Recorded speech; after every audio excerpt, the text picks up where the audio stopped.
Jason Smith is the House Ways and Means Committee chair and joins us now. Sir, the deal, reportedly in the Times, is for Republicans to claim some spending cuts and the Democrats to claim the cuts are not too drastic.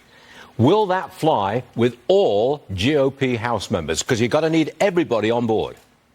Well, I'll tell you, we're still waiting for a deal. One of the big holdups that we've been having so far, Stuart, is that President Biden has been pretty reckless. He's actually prioritizing paying people not to work versus paying people's Social Security and Medicare benefits.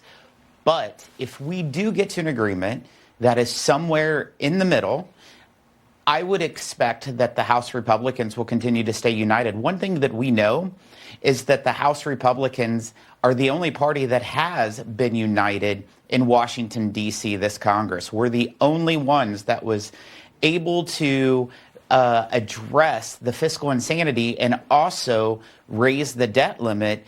Not one Democrat in Washington has voted to address fiscal insanity and raise the debt limit this Congress. You are the chair of the House Ways and Means Committee. The president proposes a raft of new taxes. As chair of the Ways and Means Committee, can you kill these new taxes? Absolutely. The good thing about it is according to the Constitution, Stuart, all tax policy has to start in the House Ways and Means Committee. That is what we, where I'm at and where I'm chairman at. And I can tell you, setting in the president's State of the Union and listening to the tax increase after tax increase that he's wanting to propose, I was sitting there thinking, it's not going to happen. It is absolutely not going to happen. Speaker McCarthy is not going to allow that tax increase to happen on U.S. businesses and American workers. That would be the last recipe for Americans when they're facing the highest spike in inflation in 40 years. But again, you've got to have absolute unity in the GOP House members. I mean, absolute. You can't lose even 2 votes.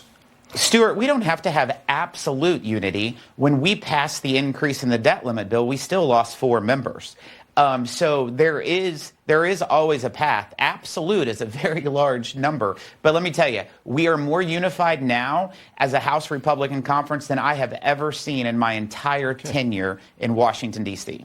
Sir, I understand you're about to leave for Paris to the OECD meeting, and you're going to voice America's opposition to this global tax that they've got in mind. Would you mind if you telling them, please, from me, get your hands off my money? I'm an ex-European, and I don't like them reaching over to here to take our American money. Would you tell them that, please? I will definitely tell them that on behalf of you, but that's already our intention. That is why we're coming over there, Stuart, because it's absolutely unacceptable that 130 countries outside of this world can try to put retaliatory taxes on U.S. American workers and businesses. It's unacceptable, and we should not be allowing it. Please keep me out of it, Congressman, but by all means make the point. Jason Smith, powerful chair of the Ways and Means Committee. Thanks for being with us, sir. We appreciate it. Thank you. Yes.